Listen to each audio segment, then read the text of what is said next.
the copper right now, the other guy's going to mine it. There's no way of protecting myself from this other guy coming in and grabbing the copper. Therefore, this induces a holy rush to produce as much copper as you can as fast as possible. Also, of course, boasted by the fact, very much so, that nobody owns the copper mine itself.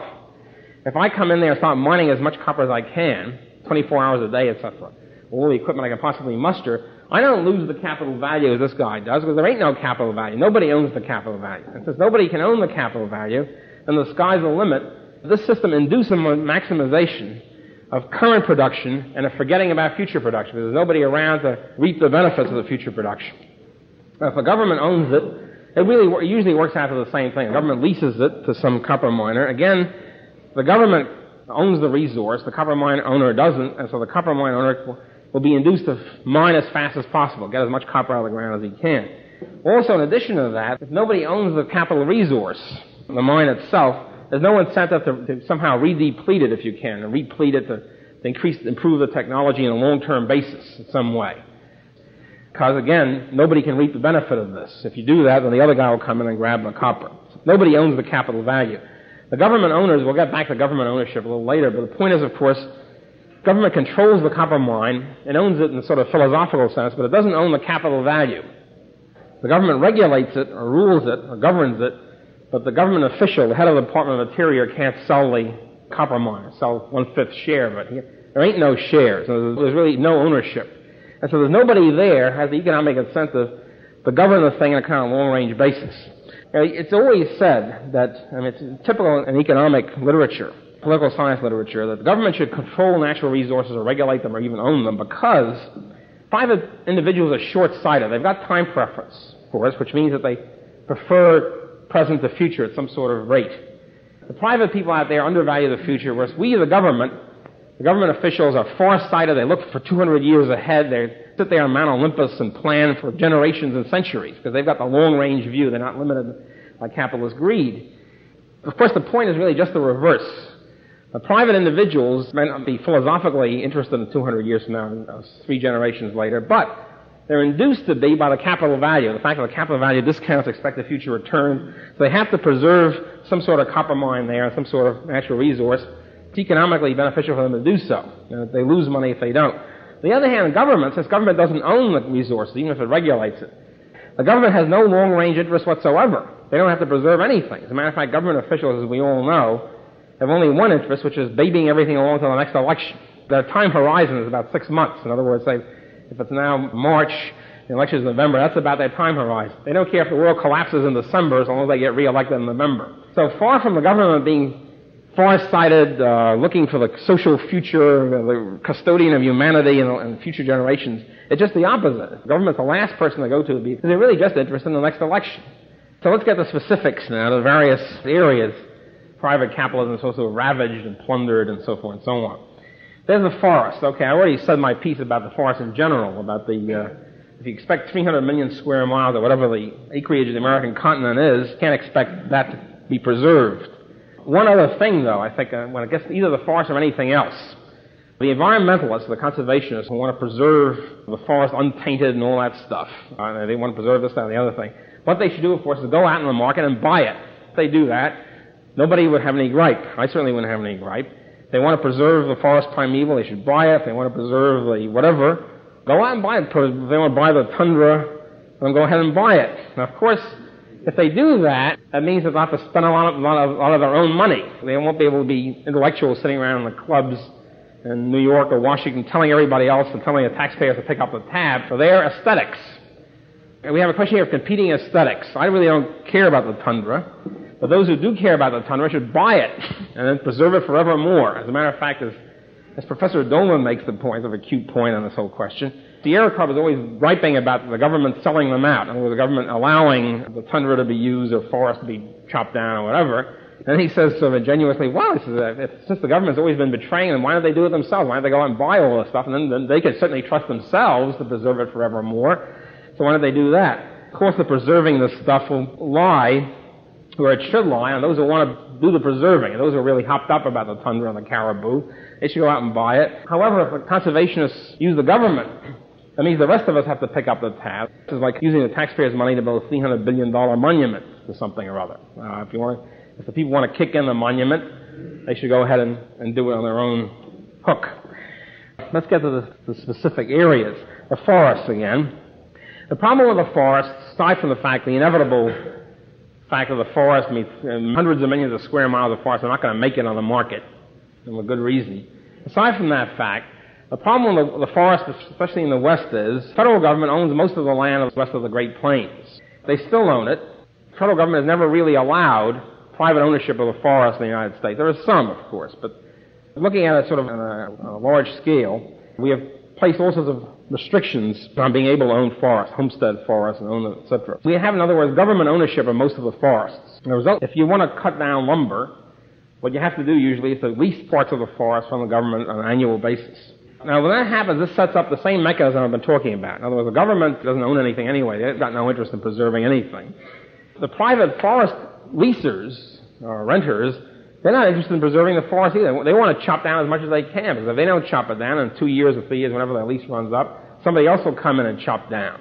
If they were allowed, if you had private ownership of the forest, if the government stole or gave away or whatever, got out of all of its land ownership in the West, which is, let's say, enormous, something like 80%, they got out of all this stuff, and private owners of the forest, so first of all, they have an incentive to preserve, have an optimal preservation, balancing the way the copper owner balances expected future prices, interest rates, expected shortages, and so forth and so on. And also, another very important thing, which comes in more, obviously, because of technological reasons in the forest than it does in the copper mine, the private owners of the forest will have the incentive to maintain the forest, chop down the right spacing of trees and rebuild it and all that sort of stuff. Forest technology is very complicated. I'm obviously not an expert in it. But the point is, there's all sorts of ways, if you own the forest, to chop down trees and preserve it at the same time, so you can keep the capital value more or less constant and still chop down a lot of trees.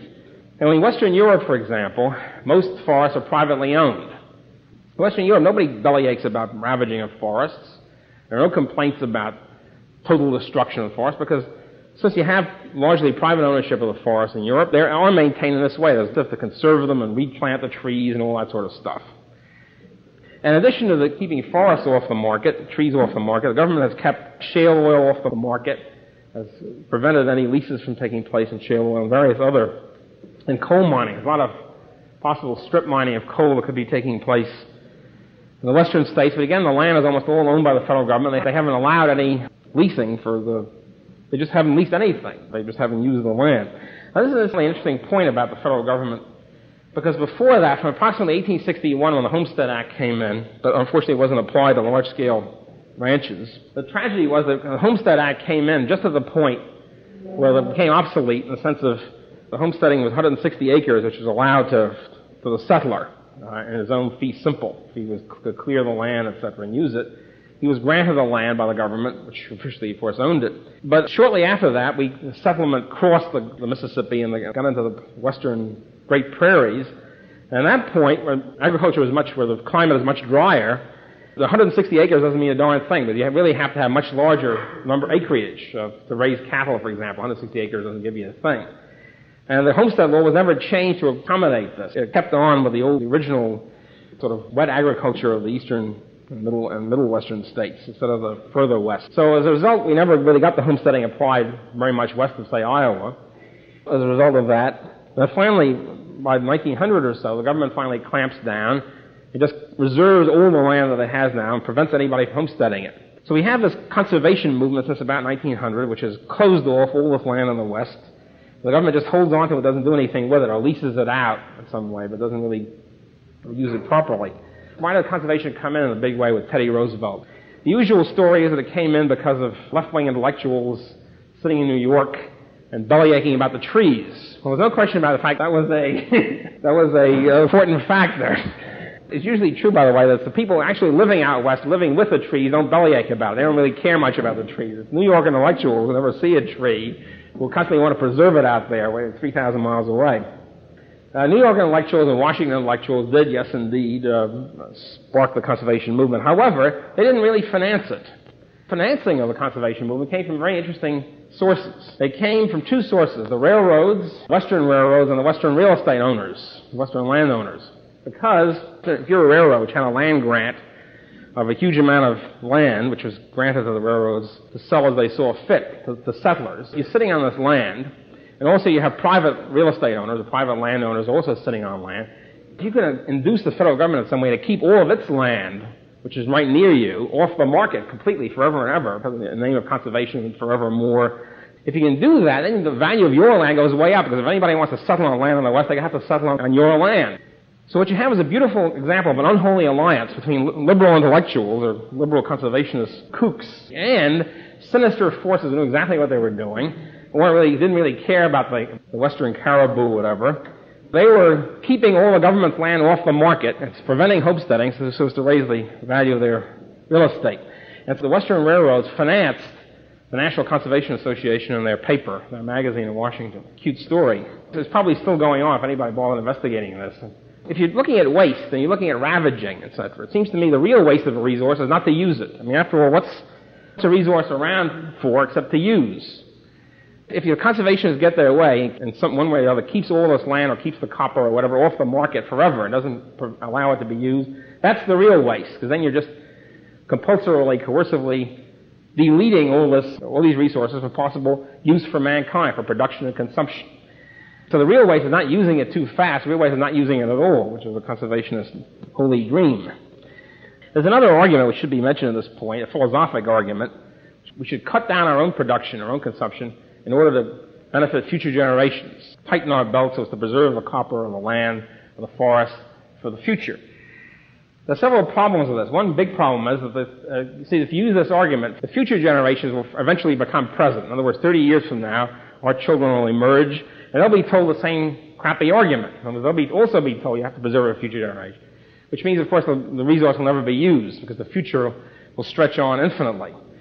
And if at one point, say 100 years from now, they will allow the future generation, which will then be present, to use it, why can't we use it? I mean, we're just as future as they are. I mean, we're future to all of our ancestors. So I think let's kill that. Okay, now we get to another area which is similar to land, the fisheries. We have depletion of the fisheries. Capitalist greed once again. The deplete of the salmon and the cod and the whales have gone and all that stuff. And applying our principles, the reason again should be clear. Anybody can fish anything. In other words, you catch the fish, you go out there with a boat or whatever, you catch the fish, then it's yours. You can use it. However, nobody can own the fish resource itself. Nobody can own parts of the ocean. Nobody can fence it off. Nobody can do anything with it. As a result, you have ocean communism, also known as freedom of the seas. That's a euphemistic term. The point is that as a result of that, we're now in the ocean the same way that we were before agriculture. In other words, the same way we were on the land in the hunting and gathering stage, before farming and agriculture came in. Hunting and gathering meant you went out there, you got seeds, you got berries off the bush, and you got turnips and whatever other stuff you got down there, and walnuts. You picked them off and you shot wild animals with your bow and arrow and so forth. In other words, you could use the fruits of the land, but you couldn't do anything with the land itself. You couldn't preserve it, you couldn't transform it, you couldn't do anything with it. As a result, the productivity of the land was very low. The thing is, originally, in the hunting and gathering stage, land was really superabundant. There was no point to even talking about property and land or private property because it was so abundant. So many forests out there, etc., that nobody even thought in those terms. However, in order for agriculture to take place, in order for somebody to lop off a certain portion of the earth and do something with it, and grow wheat and barley, etc., you had to have private property or some sort of property rights, because otherwise somebody across the mountain is going to come in and the next guy across the field come in and take your wheat away. It was because private property then comes in, as the land gets a little scarcer, as population increases, private property is then allowed on the land itself, and not just things you pick off the land, and the berries you pick off the bush. The private property and land itself, the productivity of the land increases enormously. There's just no comparison. In other words, as soon as you allow agriculture, which means cultivation of the land, then the farmer can come in, he can use fertilizer, and he can use all sorts of techniques, and et cetera, et cetera. Productivity increases enormously. We're still in the ocean, we're still in the hunting and gathering stage, because we don't allow private property in parts of the ocean. And so everybody rushes out and fishes as much as they can, and then nobody has any incentive to preserve the fish, to maintain it, to increase the productivity of fish. And there's also no incentive for anybody to engage in fish technology. Aquaculture would be the comparable term. There's no incentive for anybody to engage in aquacultural technological research, because since there's no possibility of applying it, because there's no point in having all sorts of fancy technological ways of improving ocean technology because the government doesn't allow property